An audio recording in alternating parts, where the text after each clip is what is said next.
And I do have Shantanu Narayana, who's the chairman and CEO of Adobe and vice chairman of USISPF, taking the discussion forward.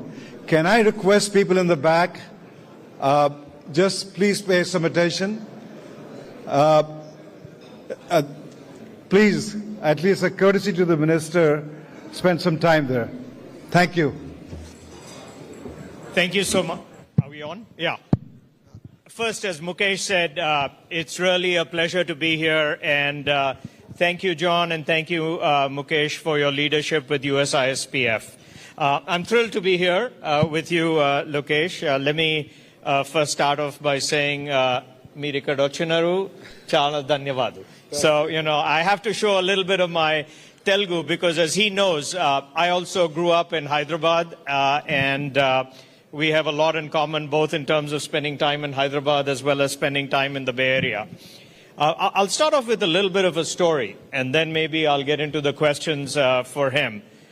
When I left 40 years ago for the United States, I was in this small town called Hyderabad and Sikandrabad. It was the Twin Cities. And when I left and I went to the U.S., virtually nobody knew where Hyderabad was on the map in terms of where it was in India.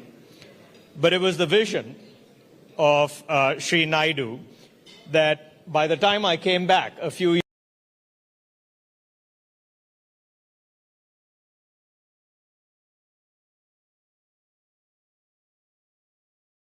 years, Hyderabad.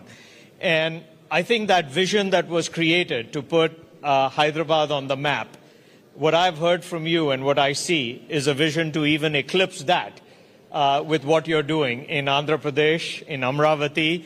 And so why don't I first start off and give you the opportunity to just talk about your vision, your father's vision, and as you said, you're actually a third generation in terms of giving back to the community. So with that, why don't you start? Thank you, John. Thank you, Mukesh, for having me here. Shantanu ji, thank you very much for hosting the fireside chat. For those of you who don't know me, I'm Lokesh Nara. I am the HRD IT Electronics Minister for the state of Andhra Pradesh. A little bit of my background. I did my bachelor's at Carnegie Mellon, worked at the World Bank, a Stanford MBA, came back to the family business. We run one of India's largest private sector dairy company. Then my wife came back from Stanford, kicked me out of the business. I ended up in politics in 2013. I'm a third generation politician, second generation entrepreneur, and I'm enjoying what I'm doing. And I keep telling my wife, in business, what I could have done in a lifetime, I get to do it in 5 years in Indian politics. So that's a bit of my background. The state that I represent is a $180 billion economy, aspiring to be a $2.4 trillion economy. The government was voted in the last 17 months back. We've attracted so far $120 billion worth of commitment. All that is getting grounded as we speak. Two of the marquee investments which we're particularly proud of, one is of course Google, who are now investing close to $15 billion. And this is India's single largest FDI investment ever. So we are particularly proud of that. Second one, of course, is ArcelorMittal building India's largest steel city in Visakhapatnam, south of Visakhapatnam. And this got closed over a Zoom call. So speed of doing business is our unique selling point. But I'll give you two more reasons why you should consider Andhra Pradesh. First one, of course, is speed. The second one being our leader, Mr. Naidu, has a track record of building cities, and we are out to do it all over again, this time at a state scale. Third is, in India, I'm sure you would have heard of Double Engine Sarkar, which is the federal and the state government being from the same political establishment.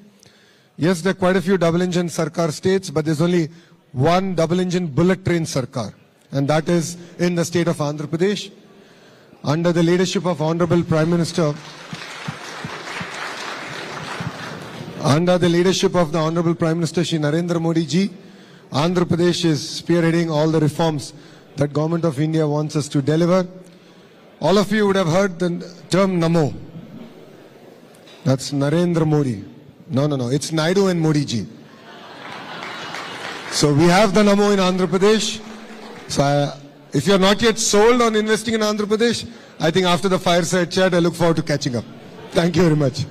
Well, thanks a lot. And again, may I please ask the people at the back to give, our chief guest the honor of listening to him. Maybe if you are next to somebody who's talking, you can just put them on the spot and ask them to, stop talking. But let me start off with something that you talked about, namely speed of doing business. And everybody talks about the opportunity in India. But one of the issues is that they talk about, the speed is not always what it needs to be. And you've given two examples, whether it's Google with 13 months or ArcelorMittal. So tell me how you're accomplishing the aspect of not only attracting people, and the momentum is incredible, but this aspect of doing speed. What is different, and how are you in Andhra Pradesh making sure that you continue to focus on that? No, I mean, it's technology and people. Technology comes in where we are looking at policies. We are using AI to compare it to other states.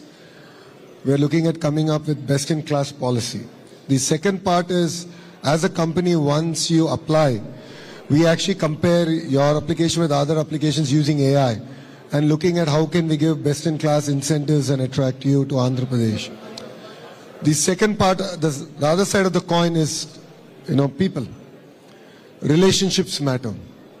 And if you look at Mr. Naidu and his track record for now almost 4.5 decades, he has an amazing Rolodex, and we're just leveraging upon it. And once we shake hands that we are going to invest in Andhra Pradesh, it's no longer your project, it becomes our project.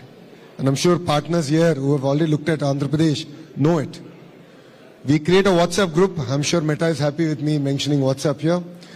We create a WhatsApp group, and then we are in touch, we follow it through. Anywhere things get stuck, we are very frank and open with each other, and we sort of look at how can we sort of streamline it. And it's a great lesson that as a state we can learn. So the next partner who's coming into our state doesn't go through the same process all over again. I think a big reason why India actually has been so successful on the global stage is, to your point, the investment in education. And in the past, that used to be engineering institutes, which were world famous. But I was inspired to hear that you're talking actually about AI literacy and what you're doing to make sure that it's the next generation of skills that you're investing in. Maybe you can share with people a little bit more about how you're doing this in a field that is so evolving as we speak, namely in AI. No, honestly, all of us are learning. It's clear that AI and then quantum is the next frontier for us. So, as earlier I was telling, we are very focused on the cluster-based approach, where we look at not only bringing in the companies, but the entire ecosystem associated with it. And education plays a very important role.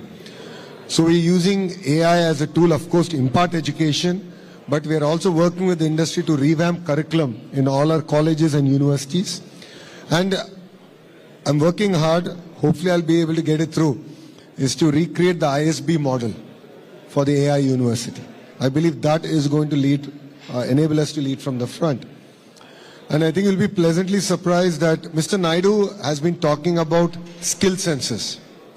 While other political parties talk about, caste census, we are talking about skill census. It's easy said than done because we need to skill assess across multiple traits. Mr. Naidu is a great visionary. I mean, all of us can accept that. But then execution falls on people like me. So he said skill census. I said, great. I was so excited. I tried it and I failed the first time. I did it in my own constituency. But now you'll be surprised to hear we're using AI. So if you're an AC mechanic, we're using conversational AI to assess your skill level. We're asking, like, tell me a problem, and then how you went about solving the problem. So we are able to assess a carpenter, an AC mechanic, to an AI engineer, and then create this entire ecosystem where skill, upgradation or skill development, if I may, is tailor-made. So I think that's what makes Andhra Pradesh again very unique in the way we're doing things. The ambition that you have shown in creating a brand new city, I mean, I think we all have to go back to maybe Chandigarh being the last city that was actually a planned city in terms of creation. To even think about creating a brand new city with the infrastructure that you're trying to invest in Amravati, I mean, that is a incredibly daunting task. Maybe you can speak a little bit to the scale of what you're trying to do in Amravati and, how that's proceeding. See, Mr. Naidu has a track record of building cities. And as you shared, Hyderabad, Secunderabad, Cyberabad. It's a very similar model. So you have Vijayawada, Guntur, and then you have Amravati now coming up. So when the state got split, we were capitalless. So we had to go about figuring out where we would position our new capital. So this is right off the banks of River Krishna. And this is a city designed, planned by Singaporeans. They brought in a lot of their expertise, their knowledge. And then we're working with Government of India on various funding models. We're done with the first part. So we're going about executing it. Because honestly, it's India's time. As John has said, India is either going to be number one, if we don't do our job right, number two. We as in politicians. We have a potential to be number one. That means we need to build new cities. While existing cities are getting choked, we should use the existing infrastructure but build new ecosystems. What we've done is we've made farmers part of the entire ecosystem. So 30,000 farmers came forward, gave their land, we pooled all the land, created all the infrastructure, developed land back to them and part of it to the state. So I believe this is a model that's workable, and this is a model that I believe that could lead the way for India to build new cities and ecosystems. I always say that when I grew up, people used to say, "Go west, young man." I really believe that today, if anybody is growing up in the US, you'd say, "Go east, young man." But maybe just a message to the people here in terms of those who are considering investment in India and in Andhra Pradesh. Why you think, as you pointed out, it's India's time. And then I don't know if we have time for a few questions, but I'd just like to give you this opportunity to tell them all the things that you've been sharing with us as a board of what's exciting and happening. I'm sure quite a few of you are from California. So you think about Andhra Pradesh as California of the East. So we have an amazingly long coastline, a beautiful cities, ecosystem getting built across the state. For people who have followed Hyderabad and its growth trajectory, there's a leader who has a track record and is sharing with the board that it is India's time, and in India it is Andhra's time. What you're seeing is history getting created in front of your eyes. It could be with Google, it could be the project we have done with Meta, it could be the investment that ArcelorMittal is now doing. We are creating history. And I request all of you to come visit us, see what we are doing, and please don't miss this bus. Together we can create history. And coming back to John, India will be number one. The question is, can we do it before 2047? With that agenda, please come, visit us, and we'll make it a worthwhile trip together. Thank you. Thank you so much. Do we have time? If there's any questions, okay, maybe, do you have a few more minutes to ask? Okay.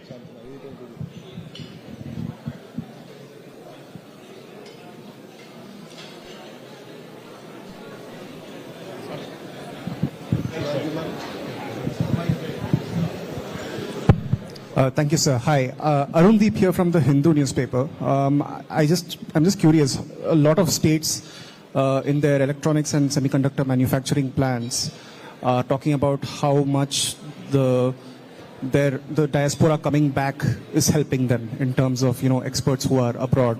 So in Andhra, what has been the role in this industrial renewal of people who have spent a long time in the US coming back and being part of this new growth story? No, that's a very valid question. Brain drain to brain gain, if I may. I think that was your question.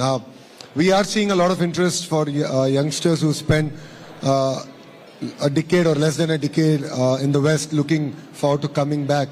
And with the kind of ecosystems and clusters that we are building, I've shared with the board that we are looking at a very decentralized development. And if there's something that we can learn from our neighbors, is the power of cluster. So take electronics manufacturing. How can I get the 1,000 companies that end up creating the entire ecosystem that then Apple takes and makes an amazing iPhone? So we're looking at building multiple clusters. Work's already done. They're at different stages. That's what I call as the verticals. And horizontal is where education comes in. That's where my role comes in. One is education, then skill development. We are doing a lot of testing ecosystem and of course certification ecosystem. This alone is not enough. We need to build a vibrant social ecosystem. So we work closely with Tourism Ministry, with Excise Ministry, to look at how can we have progressive policies that can also enable us to create a vibrant ecosystem. So while we're looking at blue collar jobs, white collar jobs, hospitality is also very important. So 5 years when we started our journey, we said 50,000 rooms, 50,000 keys. So far we've done 8,500 keys. So we are looking at a state that will develop across sectors, but also creates a vibrant ecosystem. So that's what I think will make us very unique compared to other states in India. Maybe I'll ask you one question on that as well. When I see your portfolio, it's really inspiring to see that you are both HRD as well as IT. Maybe you can speak a little bit to, why both of those are better together and what you're doing uniquely, given you have those two incredibly important initiatives. Shantanu, I wished I thought it that way when I took the portfolios. But see, I love a challenge. If you look at my journey as a politician, I've always chosen the road less traveled. I contested in assembly, which my party didn't win for 40 years, and I lost first time. But I stuck at it. 5 years I worked hard. I won it with one of the highest ever majority in Andhra Pradesh's history. So I love to take the road less traveled. Education is one such portfolio. Historically, heavyweights are not positioned into education. They prefer, industries or power, so on and so forth. But I truly felt education is one portfolio that can really transform lives. You're a beneficiary of great education. I'm a beneficiary of great education. It's changed the way who we are, our exposure. So I felt it's impetus on me, that to being a Stanford MBA and a Carnegie Mellon undergrad, to take such an important portfolio. I look at very fundamental changes at primary school all the way up to skill development, as I call lifelong learning. And why IT? I felt that that portfolio will help me balance things out to understanding where is the market heading. It's important that I understand from leaders like you, what's the next frontier? And then go back to my department and say, okay, I can see the visibility. 20 years from now, these are the skill sets that are required for the youth of India. And then work backwards in terms of a curriculum. So yes, Andhra Pradesh, I think, is the only state which has HRD, IT under one minister. Thank you. Well, you've been extremely